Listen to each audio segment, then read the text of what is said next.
Contravía.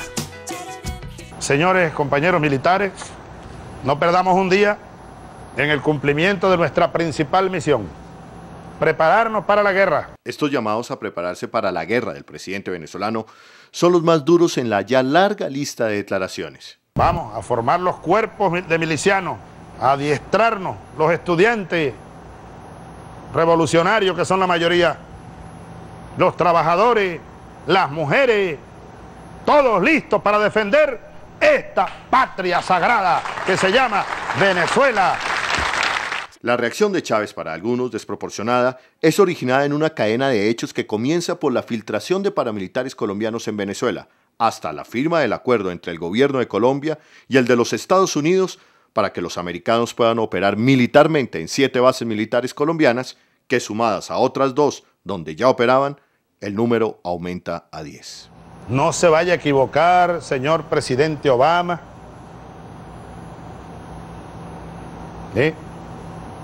Y vaya a ordenar usted una agresión abierta contra Venezuela utilizando... Veamos la cadena de hechos que hoy vale la pena tener en cuenta para cualquier análisis.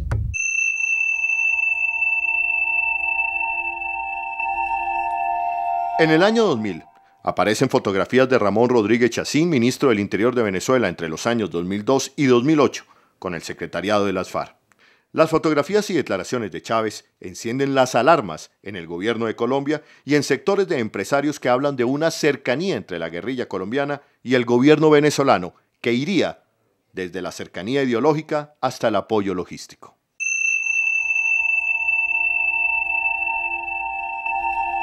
En el año 2004, aparecen 100 paramilitares colombianos uniformados, entrando en un bus a medianoche a Caracas. El gobierno venezolano vio este hecho como una conspiración de ultraderecha para desestabilizar su gobierno.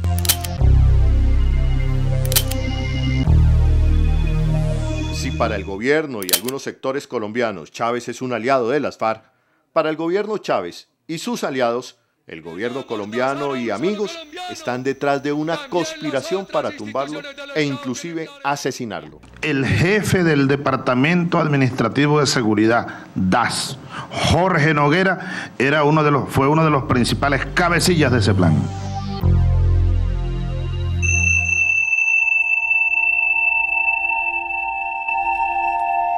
Los incidentes se siguen produciendo. El 4 de enero, Rodrigo Granda, conocido como el canciller de las FARC, aparece detenido en Cúcuta. Sin embargo, versiones del gobierno venezolano señalan que Granda fue secuestrado por un comando en Caracas el 13 de diciembre y llevado a la frontera. El 14 de enero del 2005, Chávez suspende relaciones comerciales con Colombia hasta que se le den disculpas públicas porque dice fue una violación de la soberanía de su país y señala por primera vez que detrás de esto estaban las manos de los Estados Unidos. La crisis comercial se agrava. El gobierno de Brasil media en el problema. Colombia, el 29 de enero del 2005, emite el siguiente comunicado: disposición para revisar los hechos, a fin de que si han resultado inconvenientes ante el examen de la República Bolivariana de Venezuela, no se repitan. Granda se movía en Caracas tranquilamente, lo que confirmaba versiones de inteligencia colombiana. Pero el hecho también le confirmó a los venezolanos que el gobierno colombiano estaría dispuesto hasta violar la ley y soberanía de su país para perseguir a los guerrilleros. Al presidente Uribe le tocó visitar a Chávez. La reunión se llevó a cabo en Miraflores el 15 de febrero del 2005, a puerta cerrada.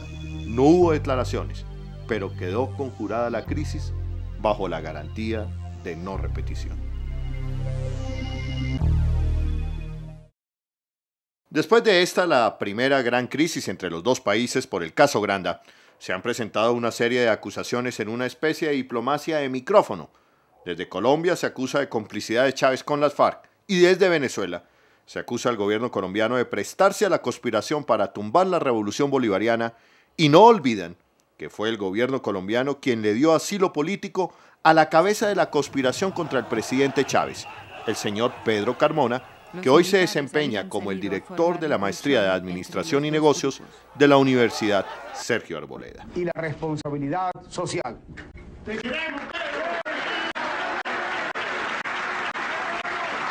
Tampoco olvidan que fue el exministro Juan Manuel Santos el primero en celebrar el golpe cuando se desempeñaba como ministro de la administración de Andrés Pastrana. Dirigentes de Acción Democrática introdujeron ante el Tribunal Supremo de Justicia una... Juan Manuel Santos, en la administración del presidente Uribe, se convirtió en su ministro de la Defensa. ¿Qué pudiera haber pensado cualquier mandatario si le ponen en el Ministerio de la Defensa de su vecino país al que en otrora celebrara el golpe? Por lo menos, suspicacias sí puede despertar. Crecientemente en la violencia, a medida que va perdiendo poder de convocatoria y popularidad. Se parecen a las fuerzas de choque. El ministro de Defensa de Colombia pretende convertir a Colombia, a nuestra querida, amada y hermana Colombia, en el Israel de América Latina. Desde el Ministerio de Defensa, Santos señaló que en Venezuela se protegen a comandantes guerrilleros y que además Venezuela no colabora en la frontera para perseguirlos, y se han filtrado a la prensa la ubicación de supuestos campamentos guerrilleros en territorio venezolano. Es más, se habla de una lista de 5 comandantes guerrilleros que estarían en territorio venezolano, protegidos por los amigos de Chávez. Además, Santos asume como ministro de Defensa el liderazgo por el ataque al campamento de Raúl Reyes en territorio ecuatoriano. La incursión militar colombiana en territorio ecuatoriano fue una violación a la soberanía territorial de dicho país y generó que los gobiernos de América Latina analizaran con cuidado lo actuado y sus razones por el gobierno de Colombia.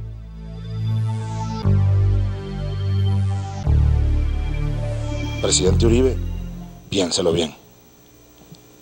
No se le vaya a ocurrir hacer eso por aquí, por estos lados, presidente Uribe, porque sería algo sumamente grave y sería causus bellis, causa de guerra. Por su parte, las declaraciones de Chávez pidiendo un minuto de silencio por la muerte de Raúl Reyes fueron muy mal recibidas, no solo por el gobierno colombiano, sino también por diferentes sectores de la sociedad colombiana. En este ir y venir de acusaciones de complicidades con actores ilegales y de señalamientos por omisión, no salen bien librados ninguno de los dos gobiernos.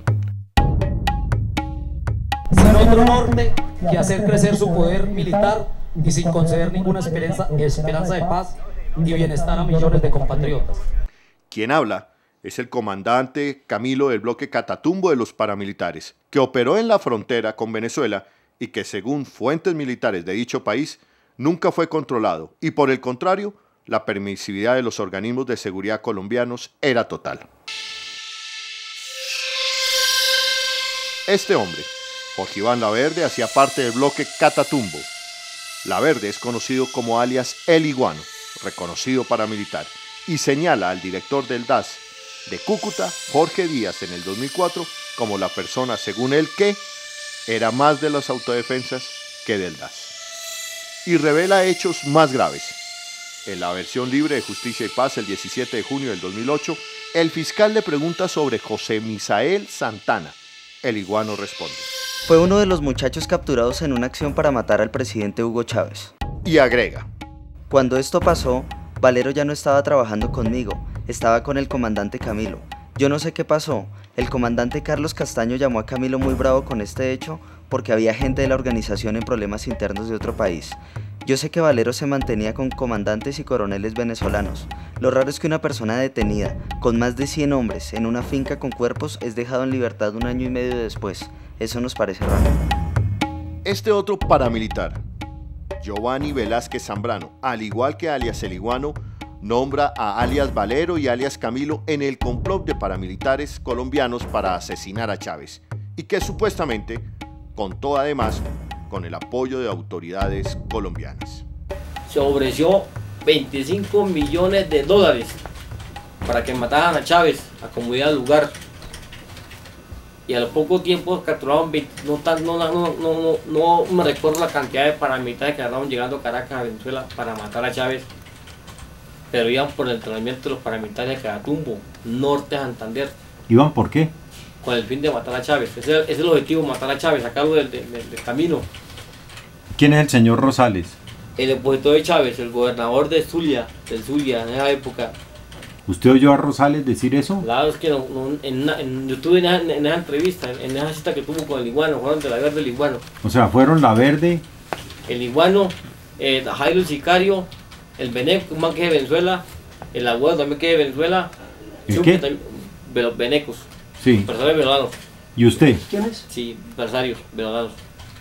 Empresarios venezolanos. Sí, que Chávez le quitaba bien, entonces ellos ofendidos pagaban para que se hagan daño a Chávez. ¿Y qué decía Rosales? Pues que él daba 25 millones de dólares para que lo mataran, pero que él directamente no los pagaba, sino que él los pagaba a unos gringos ofendidos con Chávez, pero que él se encargaba de pagar para que se hagan a Chávez. Inclusive en el año 2002 cayó un muchacho paramilitar en Arauca con un FAL y rojo que tuvo personal modelo en 2003, sindicado que directamente le iba a hacer a Chávez. Fue entrenado política y militarmente por el cartumo para hacer a Chávez, ese paramilitar.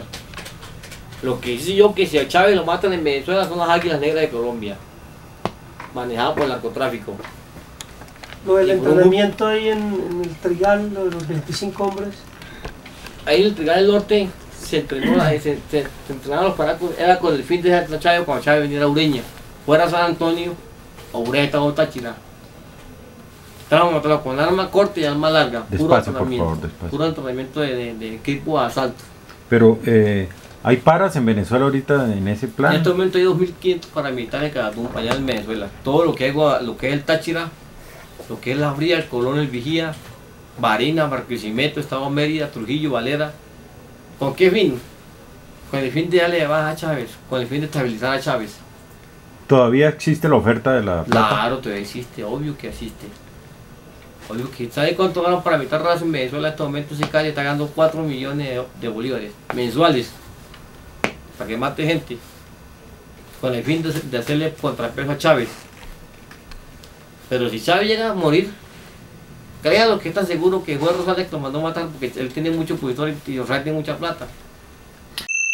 A este testimonio se le suman las declaraciones de Rafael García, exdirector de informática del DAS hasta enero del 2005. Hubo toda una conspiración contra el gobierno venezolano, ya, del cual, hasta donde yo sé, participaron facciones del Bloque Norte y el DAS, y también era estimulada por el ministro Fernando Londoño. Jorge Noguera creó un grupo del cual hacía parte, o quien fue encargada de conformarlo, fue Jacqueline Sandoval. Como premio a esa labor, Jorge la nombró a ella, primero subdirectora de contrainteligencia y luego directora general operativa. García es el principal testigo contra Jorge Noguera, exdirector del DAS. Noguera hoy se encuentra detenido y sometido a juicio.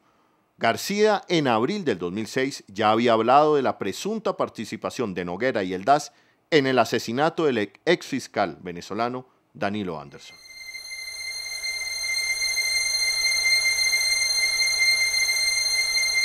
Como si fuera poco, esta semana se conoció un documento secreto del exdirector de inteligencia del DAS, Carlos Alberto Arzayuz, revelado por El Espectador, donde se imparten órdenes para que agentes encubierta se infiltren en territorio venezolano y se realicen diferentes acciones.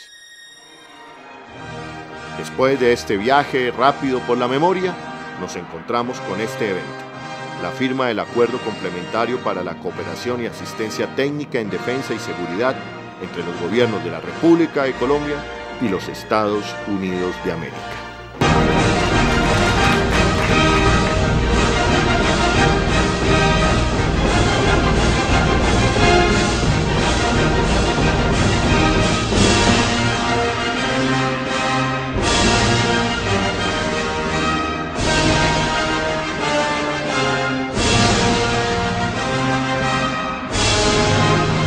Y ahora las 7 bases militares en Colombia,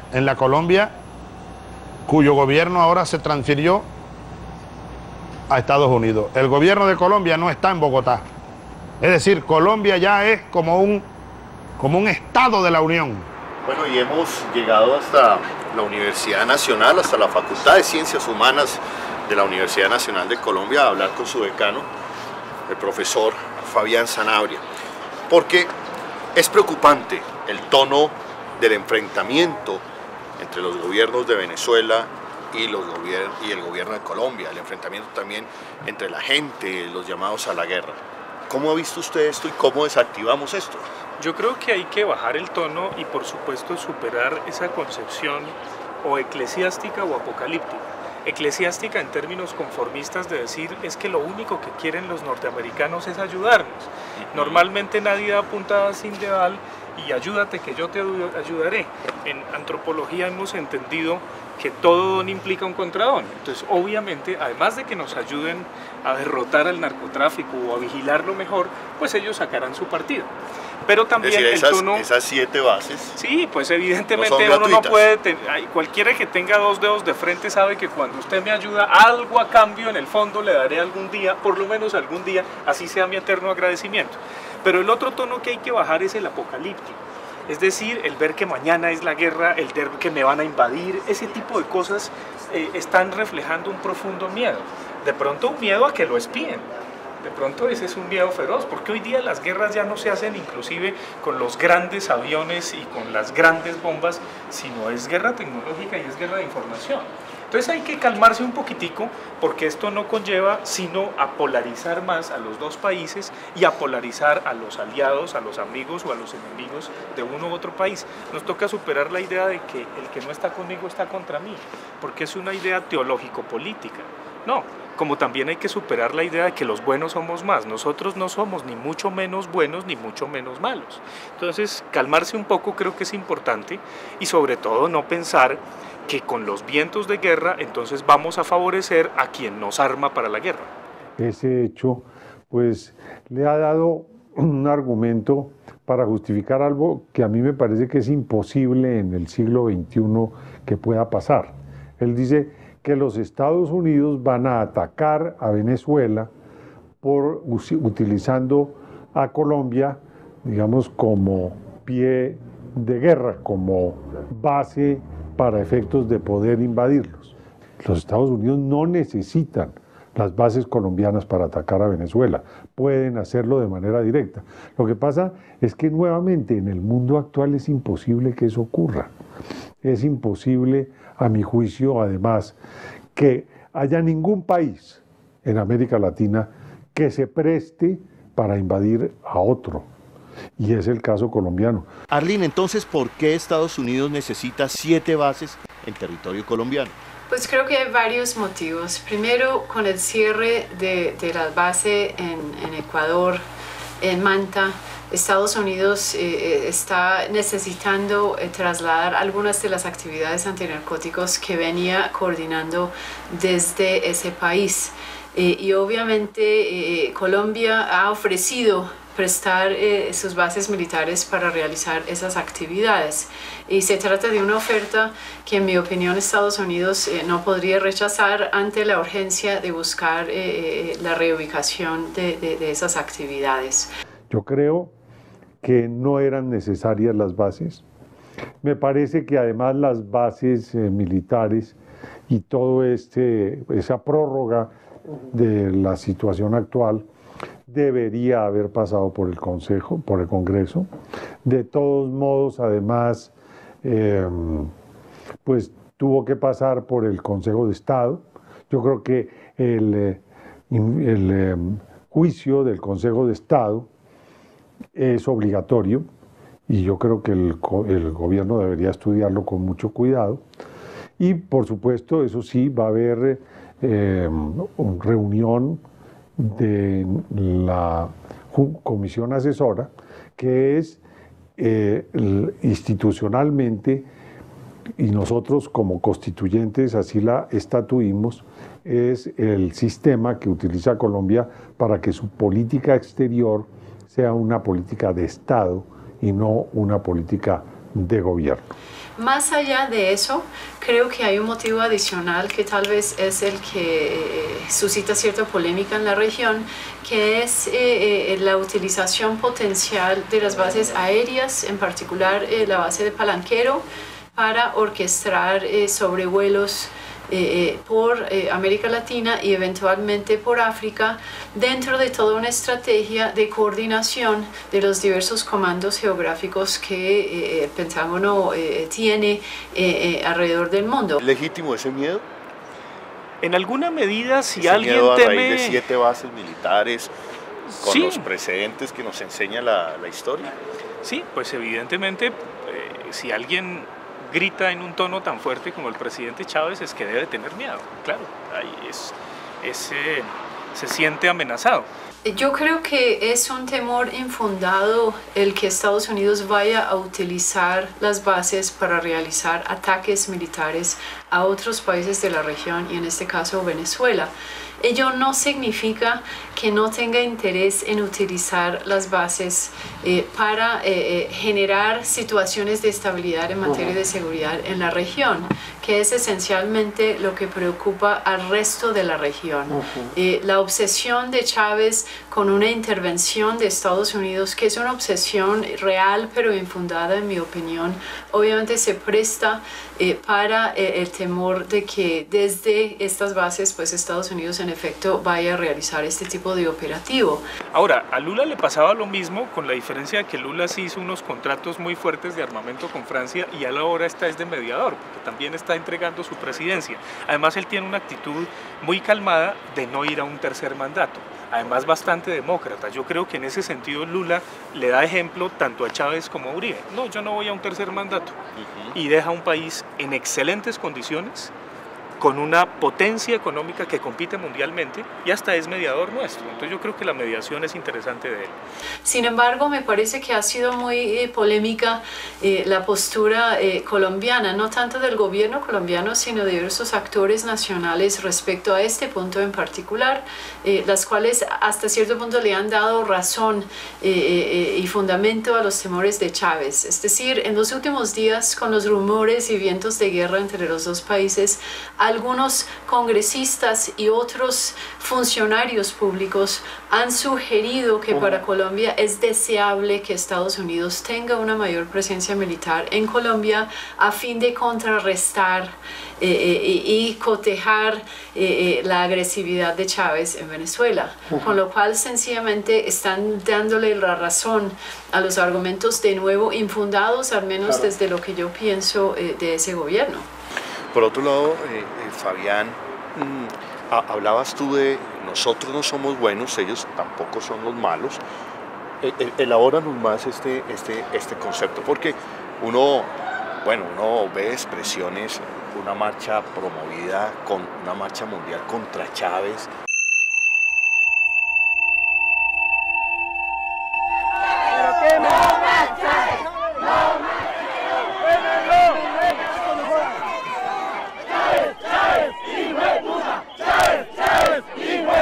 Promovida desde Colombia, y otras expresiones bien intolerantes hacia el gobierno vecino, que no se trata de defenderlo tampoco, pero como de poner las cosas en sus justas medidas quizás. Sí, yo creo que el hecho de que Chávez no nos caiga bien porque sea una persona pronto folclórica o inculta o se vista de rojo o su nudo de corbata sea muy gordo, no implica que nosotros los colombianos nos metamos en rancho ajeno. Yo creo que eso es asunto de los venezolanos y lo que tenemos que hacer es ser hermanos, colombianos y venezolanos. El hecho de que los presidentes salgan con unos arrebatos de ira y de cólera que habla muy mal de ellos, entre otras cosas, no implica que nosotros sigamos su ejemplo. Eso sería patético. Eso sería seguir el ejemplo de los capataces. Ya. Y digamos, para quienes dicen que en el fondo lo que está es la alianza de Chávez con las FARC y que eso genera estas expresiones radicales de la sociedad colombiana, olvidando también que había un bloque paramilitar denominado Catatumbo que entraba también a esa frontera y que los paramilitares también han hecho estragos allá. Una vez entraría en la política del amigo y el enemigo, que Carl Schmitt enunció hace mucho tiempo muy bien. El que no está conmigo está contra mí, entonces si yo opino distinto se vuelve mi enemigo. Pero obviamente para eso hay tribunales internacionales, para eso hay diplomacia, para demostrar esas cosas si es que es necesario demostrarlas. Porque cuando se trata de sacarse trapitos a sol, todo el mundo queda muy embarrado, tanto de uno como de otro lado. Además que obviamente en UNASUR le tocó al presidente explicarle a los demás presidentes por qué Colombia es un niño regalado. Y eso es triste, porque ¿Un niño regalado? Un niño regalado, sí, porque eso es como el chinito que da quejas y que siempre todo lo que el profesor dice, entonces es el primero en levantar la mano. Entonces, ante el concierto de naciones, sí, Colombia era un niño regalado. Pero ¿por qué ese regalo? Es un regalo costoso, ¿no? Yo sé que nos van a ayudar, nos ayudan a vigilar al narcotráfico, que nos ha flagelado muchísimo, pero repito, todo don implica un contradón. Yo creo que lo que tenemos que hacer es calmarnos, y creo que la diplomacia no puede ser aquí de carriel. Llevar esto a organismos multilaterales es una salida, pero tratar de que no llegue al Consejo de Seguridad de las Naciones Unidas, porque si no seguimos polarizándonos de manera internacional y cada quien irá con su bloque. ¿Cómo se ha manejado esto en los medios de comunicación?